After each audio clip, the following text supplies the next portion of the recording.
ನಮಸ್ಕಾರಗಳು ಸ್ನೇಹಿತರೆ. ಇವತ್ತು ನಾವು ನಿಮ್ಮ ಮುಂದೆ ತಂದಿರುವಂತಹ ಪ್ರೊಫೈಲ್ ಒಂದು ಅಕ್ಕನದ್ದು. ಬದುಕಿನಲ್ಲಿ ತುಂಬ ನೋವನ್ನು ಕಂಡಿದ್ದರೂ ಅವಳು ಇಂದು ಹೊಸ ಬದುಕಿನ ನಿರೀಕ್ಷೆಯಲ್ಲಿ ನಿಂತಿದ್ದಾಳೆ ಎಂದು ಕೂಡ ತಿಳಿಸಲಾಗ್ತಿದೆ. ಫ್ರೆಂಡ್ಸ್, ಇವರ ಹೆಸರು ಅನಿತಾ ಅಂತ. ವಯಸ್ಸು 36 ವರ್ಷ ತುಂಬಿದೆ.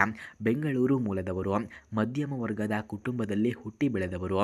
ವಿದ್ಯಾಭ್ಯಾಸದಲ್ಲಿ BCom ಅನ್ನು ಮುಗಿಸಿ ಪ್ರಸ್ತುತ ಪ್ರೈವೇಟ್ ಕಂಪನಿಯಲ್ಲಿ ಕೆಲಸವನ್ನು ಮಾಡ್ತಿದ್ದಾರೆ ಎಂದು ತಿಳಿಸಲಾಗ್ತಿದೆ. ಆದರೆ ಬದುಕು ಯಾವಾಗಲೂ ಸುಲಭವಾಗಿ ಇರುವುದಿಲ್ಲ. ಮದುವೆಯಾಯಿತು, ಎಲ್ಲವೂ ಚೆನ್ನಾಗಿತ್ತು.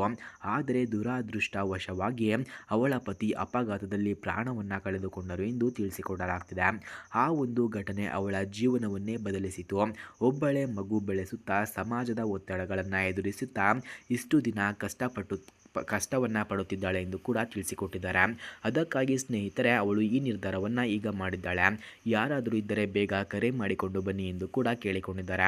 ಫ್ರೆಂಡ್ಸ್, ಯಾರಿಗಾದರೂ ನಿಜವಾಗಿಯೂ ಇವರ ಫೋನ್ ನಂಬರ್ ಅಥವಾ ಅಡ್ರೆಸ್ ನಿಮಗೆ ಬೇಕಾಗಿದ್ದರೆ ಮೊದಲು ನಮ್ಮ ಚಾನಲನ್ನು ಸಬ್ಸ್ಕ್ರೈಬ್ ಮಾಡಿಕೊಳ್ಳಿ. ಆ ನಂತರ ಜಾಯಿನ್ ಎಂಬ ಬಟನ್ ಕಾಣಿಸುತ್ತದೆ. ಜಾಯಿನ್ ಬಟನ್ ಮೇಲೆ ಕ್ಲಿಕ್ ಮಾಡಿ ನಮ್ಮ ಮೆಂಬರ್ಶಿಪ್ಗೆ ಜಾಯಿನ್ ಆದವರಿಗೆ ಮಾತ್ರ ಇವರ ಫೋನ್ ನಂಬರ್ ಹಾಗೂ ಅಡ್ರೆಸ್ ನಿಮಗೆ 100ಗೆ 200% ಸೆಂಡ್ ಮಾಡುತ್ತೇವೆ. ಹಾಗೆ ಸ್ನೇಹಿತರೆ, ಅವಳ ಕಣ್ಣಲ್ಲಿ ಇನ್ನೂ ನೋವು ಇದೆಯಂತೆ. ಆದರೆ ಹೃದಯದಲ್ಲಿ ಹೊಸ ಬದುಕು ಕಟ್ಟಿಕೊಳ್ಳುವ ಹಂಬಲ ಇದೆ ಎಂದು ಕೂಡ ತಿಳಿಸಿಕೊಟ್ಟಿದ್ದಾರೆ. ನಾನು ಒಬ್ಬಳೇ ಬದುಕೋಕೆ ಸಿದ್ಧವಿದ್ದೇನೆ. ಆದರೆ ಮಗು ಬೆಳೆಸೋಕೆ ಒಳ್ಳೆಯ ಸಂಗಾತಿ ಇದ್ದರೆ ಬದುಕು ಇನ್ನೂ ಸುಲಭವಾಗುತ್ತೆ ಅಂತ ಅವಳು ಹೇಳುತ್ತಿದ್ದಾರೆ.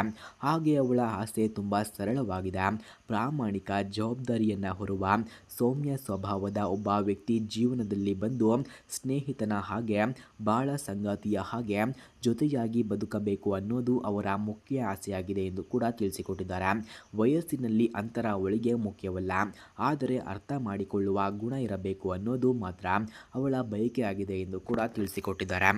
ಸ್ನೇಹಿತರೆ, ಅವಳಿಗೆ ಒಬ್ಬ ಮಗು ಕೂಡ ಇದ್ದಾನೆ. ಮಗು ಅವಳ ಬದುಕಿನ ಬೆಳಕು ಆಗಿದೆ. ಈ ಅಕ್ಕ ಹೇಳುತ್ತಾಳೆ, ನನ್ನ ಮಗುವಿಗೆ ತಂದೆಯ ಪ್ರೀತಿ ಸಿಗಬೇಕು. ನನಗೂ ಒಬ್ಬನು ಹತ್ತಿರದವನು ಬೇಕು.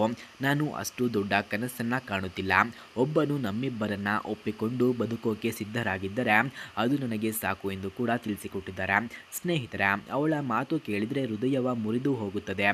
ಆದರೂ ಅವಳು ಇಂದು ಧೈರ್ಯದಿಂದ ಹೊಸ ಬದುಕನ್ನು ಕಟ್ಟಿಕೊಳ್ಳಲು ಸಿದ್ಧಳಾಗಿದ್ದಾಳೆ ಎಂದು ಕೂಡ ತಿಳಿಸಿಕೊಟ್ಟಿದ್ದಾರೆ. ಫ್ರೆಂಡ್ಸ್, ಯಾರಾದರೂ ಈ ಅಕ್ಕನ ಬದುಕಿನ ನೋವನ್ನು ಅರಿತು ನಿಜವಾಗಿಯೂ ಬಾಳ ಸಂಗಾತಿಯಾಗಿ ಬರೋಕೆ ಆಸಕ್ತಿ ಇದ್ದರೆ ನಿಮ್ಮ ಜೀವನದ 2ನೇ ಹಂತವನ್ನು ಸಹ ಅವಳ ಜೊತೆಯಲ್ಲಿ ಕಟ್ಟಿಕೊಳ್ಳೋಕೆ ಸಿದ್ಧರಿದ್ದರೆ ದಯವಿಟ್ಟು ಸಂಪರ್ಕಿಸಿ. ಅಥವಾ ಯಾರಿಗಾದರೂ ನಿಜವಾಗಿಯೂ ಸಂಪರ್ಕ ಬೇಕಿದ್ರೆ ಬನ್ನಿ ಎಂದು ಕೂಡ ತಿಳಿಸಿಕೊಟ್ಟಿದ್ದಾರೆ. ಫ್ರೆಂಡ್ಸ್, ಯಾರಿಗಾದರೂ ಇಂತಹ ಹುಡುಗಿಯ ಫೋನ್ ನಂಬರ್ ಅಥವಾ ಅಡ್ರೆಸ್ ನಿಮಗೆ ಬೇಕಾಗಿದ್ದರೆ ಮೊದಲು ನಮ್ಮ ಚಾನಲನ್ನು ಸಬ್ಸ್ಕ್ರೈಬ್ ಮಾಡಿಕೊಳ್ಳಿ.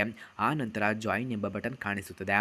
ಜಾಯಿನ್ ಬಟನ್ ಮೇಲೆ ಕ್ಲಿಕ್ ಮಾಡಿ ನಮ್ಮ ಮೆಂಬರ್ಶಿಪ್ಗೆ ಜಾಯಿನ್ ಆದವರಿಗೆ ಮಾತ್ರ ಇವರ ಫೋನ್ ನಂಬರ್ ಹಾಗೂ ಅಡ್ರೆಸ್ಸನ್ನು ನಾವು ನಿಮಗೆ ಸೆಂಡ್ ಮಾಡುತ್ತೇವೆ. ಧನ್ಯವಾದಗಳು.